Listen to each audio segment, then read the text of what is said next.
प्यारे बच्चों, कैसे हैं आप लोग। आज की वीडियो में हम एक रैखिक समीकरण युग्म के कोई हल नहीं है के सिद्धांत को समझेंगे। देखो, पहले आप इसको वर्बली समझने का प्रयास करो। जैसे हमें दो समीकरण दे रखी हैं, हम उन समीकरणों में x और y के मान रखते हैं, ठीक है। और x और y के मान रखने से वे समीकरणें संतुष्ट हो जाती हैं। तो हम कहते हैं कि ये जो x और y के मान हैं उस समीकरण के हल हैं, ठीक है प्यारे बच्चों। ये जो क्वेश्चन है या ये जो कॉन्सेप्ट है, इसमें ये कहा गया है कि कोई हल नहीं है, अर्थात x और y के अगर हम मान इन समीकरण में रखेंगे और रखने के बाद में ये समीकरण उन x और y के मान से एक साथ संतुष्ट नहीं होती है, तो हम कहेंगे कि x और y का ऐसा कोई भी मान नहीं है जो इन दोनों समीकरणों को एक साथ संतुष्ट करता हो। ठीक है मेरे प्यारे बच्चों, आइए इसकी ज्योमेट्री समझने का प्रयास करते हैं।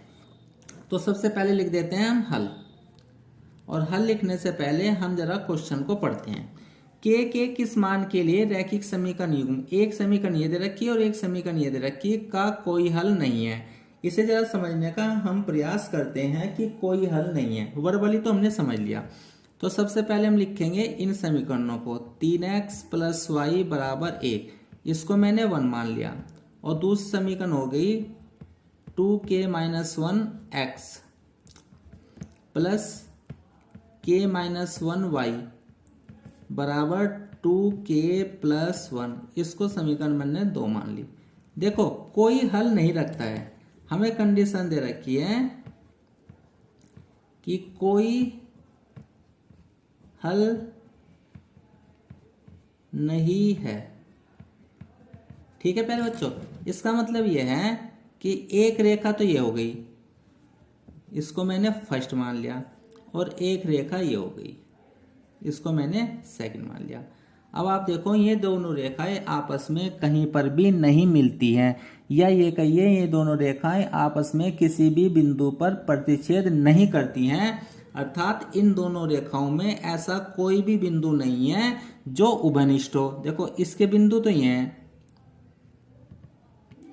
यानी ये बिंदु इस रेखा को संतुष्ट करेंगे, और इस रेखा पर ये बिंदु हैं, यानी ये बिंदु इस रेखा को संतुष्ट करेंगे। इन दोनों बिंदुओं में, एक तो ये बिंदु हो गए, एक ये बिंदु हो गए, इन सभी बिंदुओं में ऐसा कोई भी बिंदु नहीं है जो उभयनिष्ठ हो, अर्थात ऐसा कोई भी बिंदु नहीं है जो दोनों रेखाओं पर एक साथ उपस्थित हो। तो अगर ऐसा हो जाता है तो हम कहेंगे कि ये दोनों रेखाओं के कोई भी हल नहीं है, और ऐसा तभी हो सकता है जब दोनों रेखाएं आपस में समांतर हो। तो लिख लेते हैं, ऐसा तभी हो सकता है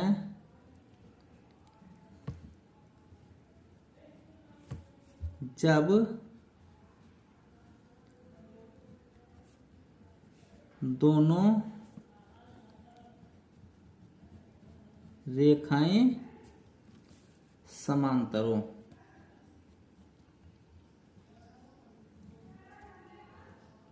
समांतर को आप समझिए समान अंतर, यानी दोनों रेखाओं में चाहे हम उन दोनों रेखाओं को कहीं तक भी बढ़ा लें, उनके बीच की दूरी कभी भी कम या ज्यादा नहीं होगी, उतनी होगी जितनी यहाँ होगी, उतनी होगी जितनी यहाँ होगी, उतनी होगी जितनी यहाँ होगी। ठीक है, तो एग्जाम में ये क्वेश्चन कोई हल नहीं है की जगह ऐसे भी पूछ सकता है कि ज्ञात कीजिए कि दोनों रेखाएं आपस में समांतर हैं। ठीक है प्यारे बच्चों, अब इसके लिए कंडीशन आती है। अगर दो रेखाएं आपस में समांतर हैं तो a1/a2 का मान बराबर होता है b1/b2 के, और बराबर नहीं होता c1/c2 के। तो सबसे पहले हम इन दोनों रेखाओं में a1/a2 का मान निकालेंगे, b1/b2 का मान निकाल लेंगे, और c1/c2 का मान निकाल लेंगे। तो सबसे पहले निकालिए a1/a2।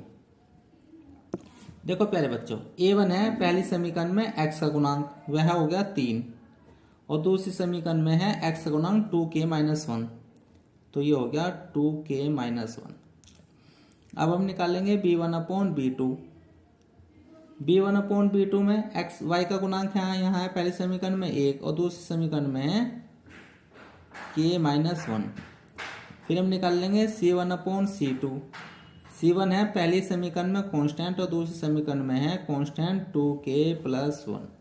ठीक है, अब हम ये मान इसमें रख देंगे। तो जैसे ये मान रखेंगे तो हमारे पास आ जाएगा 3/2k-1 बराबर 1/k-1 और इस नॉट इक्वल्स टू 1/2k+1। मेरे ख्याल से बात आपकी समझ में आ गई होगी। अब हम इसको फर्स्ट मानेंगे, इसको सेकंड मानेंगे और इसको थर्ड मानेंगे। ठीक, अब हमने लिया सॉल्यूशन के लिए फर्स्ट को सेकंड के बराबर रख दिया है। ठीक है मेरे प्यारे बच्चों, तो यहाँ हो गया मेरे प्यारे बच्चों 3/2k-1 बराबर 1/k-1। आपस में हम इनकी व्रज गुना कर देते हैं। तो जैसे हम व्रज गुना करेंगे तो ये हो जाएगा 3 की गुना इसमें हो जाएगी तो k-1 बराबर, और 1 की गुना इसमें रहेगी तो ये जो का तो रहेगा, तो आ जाएगा 2k-1। ठीक है प्यारे बच्चों, अब हम आगे बढ़ते हैं। हमारे पास जो आई है वैल्यू y है 3(k-1 बराबर 2k-1। अब हम k की मल्टीप्लाई कर देते हैं तो k की 3 की मल्टीप्लाई कर देते हैं तो 3 की मल्टीप्लाई इस k में भी होगी और 3 की मल्टीप्लाई 1 में भी होगी। तो यहाँ आ जाएगा 3k-3 बराबर 2k-2। कांस्टेंट को एक साइड में ले जाइए और वेरिएबल को एक साइड में ले जाइए। देखो ये है वेरिएबल 2k और यहाँ है 3k, तो 2k को इधर शिफ्ट कर दीजिए तो यहाँ जाएगा 3k-2k बराबर, ये है कांस्टेंट और यहाँ है कांस्टेंट, तो इस कांस्टेंट को राइट हैंड साइड में लेकर जाइए। तो -2, जैसे हम इस कांस्टेंट को राइट हैंड साइड में ले जाएंगे तो इसका साइन बदल जाएगा, तो ये +3 हो जाएगा। ठीक है प्यारे बच्चों, 3k में से 2k माइनस करेंगे तो k आ जाएगा और -2 है +3 है तो रिजल्ट आ जाएगा 1। मेरे ख्याल से ये बात आपकी समझ में आ गई होगी। ठीक है प्यारे बच्चों, नहीं इसमें कुछ गड़बड़ हुआ है। 2k-1 1 आएगा यहाँ और ये आ जाएगा 1 और ये आ जाएगा 2। ठीक है, तो हमारे पास k का मान कितना आ गया है, 2 आ गया है। अब जो हमारे पास k का मान 2 आया है, हम ये चेक करेंगे ये k का मान जो 2 है वो सत्य है या ये k का मान 2 असत्य है। इसके लिए जो k का मान है वो हम जो वैल्यू निकल कर आई थी ना, जो वैल्यू थी हमारे पास a1/a2 बराबर b1/b2 is not equal to c1/c2, उसका जो मान आया था उसमें पुट करेंगे। ठीक है, क्या मान आया था निकल करके देखिए, जो a1/a2 था उसका मान आया था 3/2k-1 बराबर 1/k-1 बराबर 1/2k+1। ठीक है, ये तो बराबर था और ये नॉट इक्वल टू था। अगर हमारा मान k का इस समीकरण को संतुष्ट कर देता है, यानी ये दोनों तो बराबर आ जाते हैं और ये बराबर नहीं आता है, तो हम कहेंगे कि k बराबर 2 हमारा आंसर है। और अगर हमारा मान इस समीकरण को संतुष्ट नहीं करता है तो हम कहेंगे k बराबर 2 आंसर नहीं है। ठीक है प्यारे बच्चों, तो k की वैल्यू यहाँ भी पुट कीजिए, यहाँ भी पुट कीजिए और यहाँ भी पुट कीजिए। तो 3/2 × 2 - 1 बराबर 1/2 - 1 इज नॉट इक्वल टू 1/2 × 2 + 1। ठीक है प्यारे बच्चों, ये हो गया 3/2 2 जा 4 और -1 तो ये 3 आ गया। 1/2 - 1 1 आ गया, इज नॉट इक्वल टू 1/2 जा 4 और 1 5 आ गया।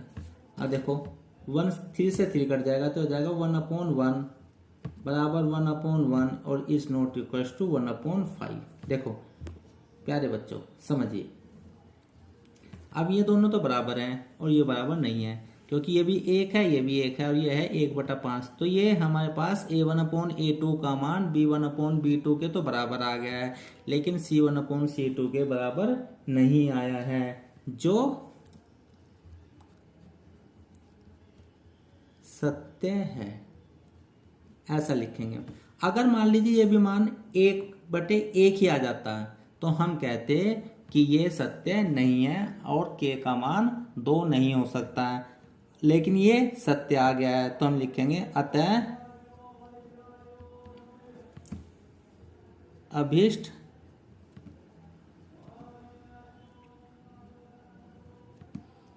मान k बराबर 2 होगा।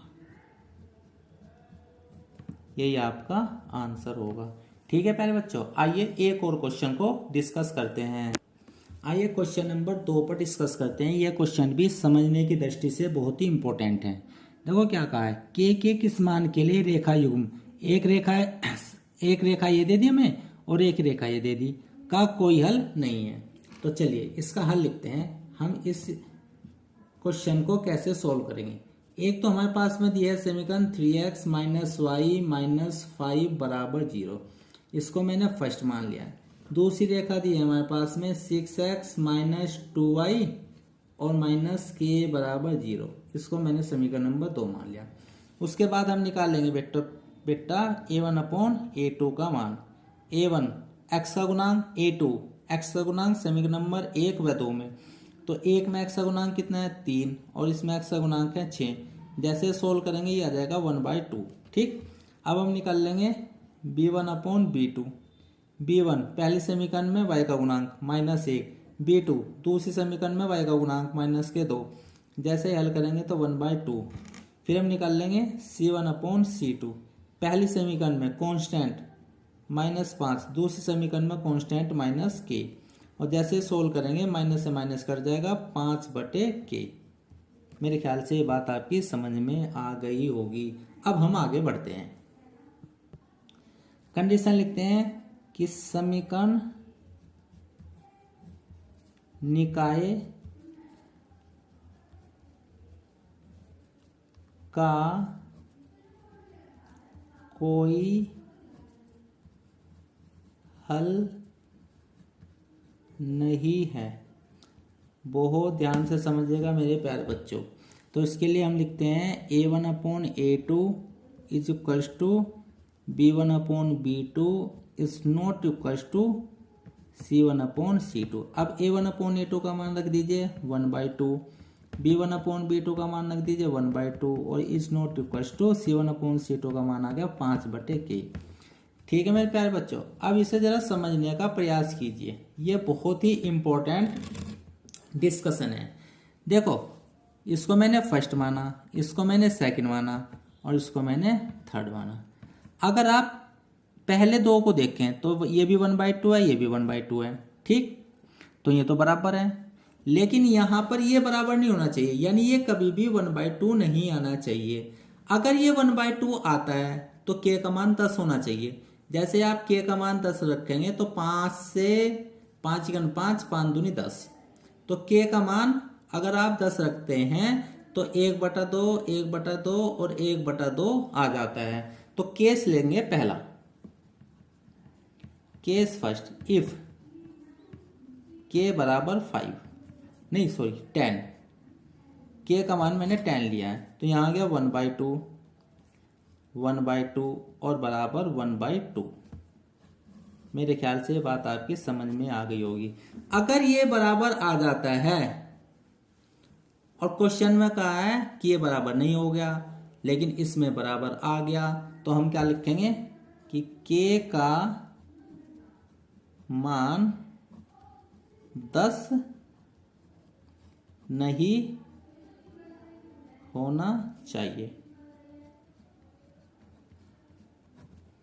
अगर हमने k का मान 10 ले लिया है तो यह भी 5/10 यानी 1/2 आ गया है, जो नियमों का उल्लंघन करता है। नियम क्या कहता है कि ये बराबर नहीं होना चाहिए, लेकिन अगर हमने k का मान 10 ले लिया तो ये बराबर, तीनों के तीनों ये बराबर आ गए हैं, इसलिए उत्तर क्या होगा, k का मान 10 नहीं होना चाहिए। तो k सेकंड में हम क्या लेंगे कि k नॉट इक्वल टू 10। अब देखो इसे समझने का प्रयास कीजिए। ये है हमारे पास में नंबर लाइन, इसके बीच में होती है 0। और इधर की साइड में होती है माइनस इनफाइनाइट और इधर की साइड में होता है प्लस इनफाइनाइट। इसके बीच में कहीं पर एक नंबर है 10, तो 10 को नहीं लेना, 10 को छोड़कर ये सारी संख्याएं आपका आंसर होगी, बस आपको 10 को नहीं लेना है। मेरे ख्याल से ये बात आपकी समझ में आ गई होगी। तो आंसर हो जाएगा आपका k बराबर r-10, यानी 10 के अलावा अगर हम कोई भी संख्या ले लेते हैं तो वही आपका आंसर होगा। चाहे आप k का मान 10 की जगह 2 ले लो, चाहे 4 ले लो, चाहे 6 ले लो, चाहे 15 ले लो, माइनस के 20 ले लो, माइनस के 50 ले लो, तो इस क्वेश्चन में जो k का मान होगा वो अनंत मान हो सकते हैं प्यारे बच्चों, ठीक है, उनकी काउंटिंग अनंत हो सकती है, लेकिन अनंत संख्याओं को तो लिख नहीं सकते। तो हम ऐसे लिखेंगे कि k का मान, ये जो संख्या है r का मतलब माइनस इनफाइनाइट से प्लस इनफाइनाइट, इन संख्याओं में से बस 10 को घटा दो, यानी इस 10 को छोड़ करके जितनी भी संख्याएं हैं, चाहे वो 9 हो, चाहे वो 8 हो, चाहे वो 11 हो, चाहे वो 12 हो, सब के सब आपके आंसर होंगे। मेरे ख्याल से ये बात आपकी समझ में आ गई होगी। आइए एक क्वेश्चन को और डिस्कस करते हैं। देखो इस क्वेश्चन में कहा गया है के किस मान के लिए रेखाएं परस्पर समांतर होंगी। देखो क्वेश्चन में समांतर शब्द का इस्तेमाल किया गया है, ठीक, लेकिन कंडीशन किसकी है, कोई हल नहीं है। तो वीडियो के प्रारंभ में ही मैंने आपको बता दिया था कि या तो वो ये पूछे कोई हल नहीं है तो भी वही कंडीशन लगेगी, या वह ये पूछे कि रेखाएं समांतर हैं तो भी यही कंडीशन लगेगी, ठीक है। तो चलिए हल करते हैं। हल में हमने a1/a2 का मान निकाला तो वो आ गया 2/3, ठीक। फिर हमने b1/b2 का मान निकाला, वो आ गया मेरे प्यारे बच्चों k/-5। फिर हमने c1/c2 का मान निकाला, वो आ गया मेरे प्यारे बच्चों 1/7। अब कंडीशन लगा दी, a1/a2 बराबर b1/b2 और is not equal to c1/c2। a1/a2 का मान आया प्यारे बच्चों 2/3, b1/b2 का मान आया प्यारे बच्चों k/-5 और 1/7 मैंने वैल्यू डाल दी है, ठीक। अब आपस में हम इनकी क्या करते हैं, कैलकुलेट करते हैं और किसका मान निकाल लेते हैं, k का। तो हमने रखा है प्यारे बच्चों फर्स्ट को सेकंड के बराबर रखा है, तो यहाँ आ गया 2/3 और k/-5। जैसे हम इनके व्रज गुना करेंगे तो 3 की k में करेंगे तो 3k और 5 की 2 में करेंगे तो -10 आ जाएगा, और यहाँ से k का मान निकाल लेंगे तो k बराबर आ गया -10/3, ठीक है प्यारे बच्चों। तो यही आपका आंसर होगा, यानी अगर हम k का मान -10/3 रख देते हैं तो इन दोनों रेखाओं का कोई भी हल नहीं होगा। मेरे ख्याल से ये बात आपकी समझ में आ गई होगी। प्यारे बच्चों, अगर आपको इन वीडियो से तनिक भी लाभ मिल रहा है या कुछ भी लाभ मिल रहा है तो आप वीडियो पे कमेंट्स करके जरूर बताना। Thank you for watching.